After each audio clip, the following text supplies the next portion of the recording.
For quite some time, users have been wondering when the next addition to the ever so popular A7 series of cameras will come to the market.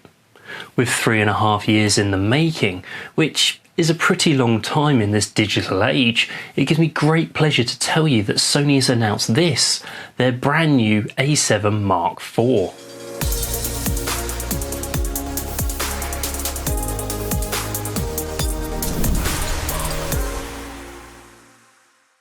Housing a newly developed 33 megapixel backside illuminated full frame sensor, the A7 Mark IV borrows technology seen in Sony's flagship cameras and encases them inside of an entry-level body.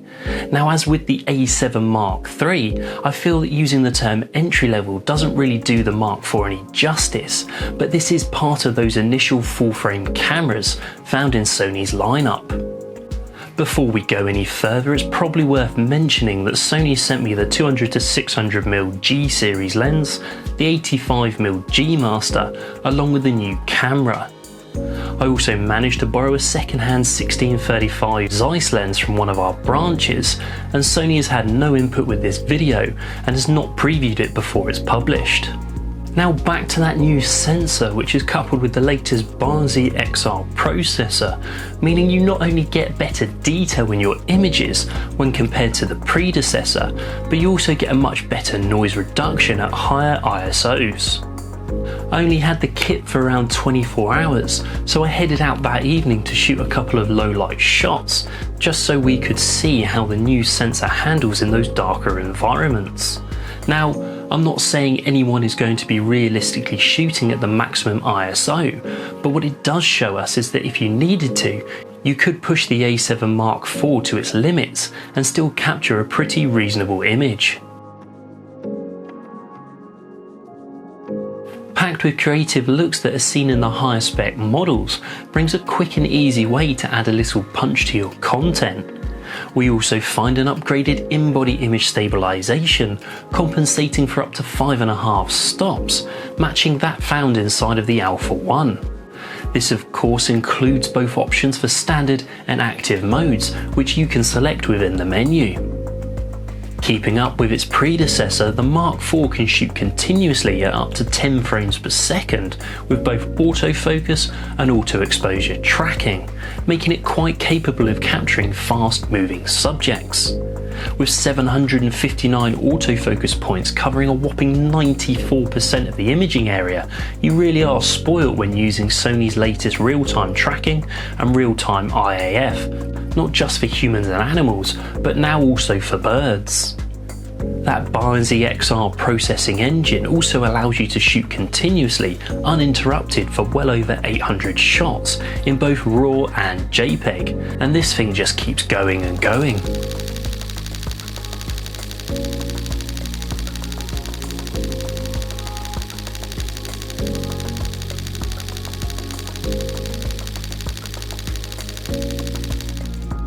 Another great feature for bird shooters is that the Mark IV, much like the A1, is capable of continuously autofocus tracking at f/22, meaning you'll be able to shoot using the 200-600mm with the f1.4 or 2x teleconverter and still lock onto your subjects with ease.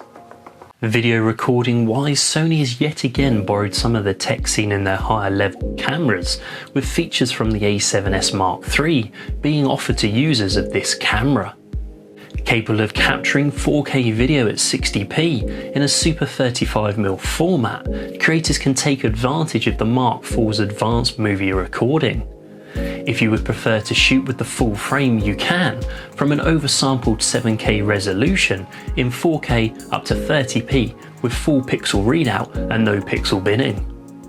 We find a number of improvements to the Mark IV with the additions of 10-bit recording, 422 color sampling, the all-intra compression, the same H.265 format seen in the A7S Mark III, along with the maximum bitrate of 600 megabits per second. There is also an upgraded heat dissipating structure that helps to reduce any overheating and lets you record for longer continuous sessions. Much like in stills, we find Sony's creative looks available in the video mode too. This gives you a quick and easy style preset that's added to your footage all in camera, saving you time in post-production. There are many to choose from, with some resulting in some flatter and more dull looks, whereas others ramp up your vibrance. Now these may not be to everyone's taste, but there are a few that I could quite happily see myself using. We of course see Sony's latest S-Cinetone preset, giving you a greater depth to your footage, perfect for when shooting anyone on camera, where you're looking to get the best from those skin tones. An improved S-Log 3 also is available and gives up to 15 stops of dynamic range, and this is ideal for when you want to match your footage to any sort of cinema-line cameras, letting the Mark IV become a perfect second body or B-roll shooter. Now focusing in video can sometimes be a challenge when using the smaller monitors on the back, and along with Sony's real-time IAF for humans, animals and their new bird mode, we find a rather clever feature called Focus Map. Switching this mode on does leave your screen with some funky colours displayed over your image, but this is an easy to read visual representation of your depth of field. The clear area that you can see is what's in focus, whereas the blue areas are what are located behind your subject and the red area is what is in front. It's probably not something every user will utilise, and even if you do, you probably won't consistently leave it on, but for those shallow focus shots it's a great camera tool to use to aid your shooting. The design of the Mark IV really caters for those hybrid shooters who like to jump between stills and video. With an improved mode dial, we find a lower section that's dedicated to quickly changing between stills, video and the slow and quick mode. There is a lockable button which at first felt a little bit fiddly with it being quite small, but soon after using the Mark IV it became a seamless addition. With a 1.6 times resolution upgrade in the EVF, your subjects are clean and crisp thanks to the 3.69 million dot OLED QVGA viewfinder. The Mark IV also adopts the A7S Mark III side-opening vari-angled touch monitor, giving users an all-round better view of what's in their frame. On top we have an easily accessible recording button, along with a digital audio interface located in the hot shoe. An improved deeper grip for better handling houses the MP-Z100 battery that's rated up to 610 shots. But whilst out shooting, I found that the Mark IV was a lot more energy efficient than this. Your content is stored via the dual card slots that can either take up to 2 UHS-2 SD cards or a single CF Express Type A and an SD. On the other side we have all of our ports with the new additions of a full-size HDMI, a 10GB per second USB-C socket which also doubles up as a direct connector to a gigabit Ethernet for fast wired data transfer. Should you wish to shoot or transfer your content wirelessly, Sony's imaging app is available with new upgrades. It's not only quicker than before, but you can also set up an automatic backup to your smartphone and switch between remote shooting or data transfer, all from your smart device. The last thing to mention is the newer simple setup for connecting your camera for live streaming. You just plug in that USB-C cable and then select live stream option on the monitor. At this point you can stream it up to 4K at 15p, which obviously isn't ideal for most content creators, or Full HD at 60p for a far smoother image. For a not so entry-level camera, the Sony A7 Mark IV has certainly taken top tech from its bigger brother models and offered them up at a more friendly price point.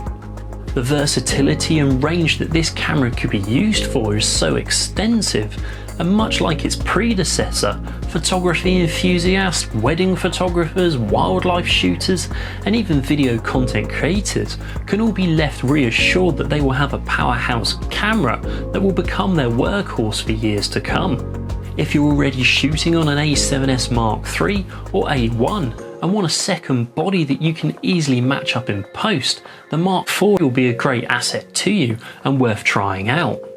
Thanks for watching, and don't forget to hit subscribe, ring that bell to get notifications of all our latest content, and if you'd like any more information, please check out the link below or get in touch with your local London Camera Exchange.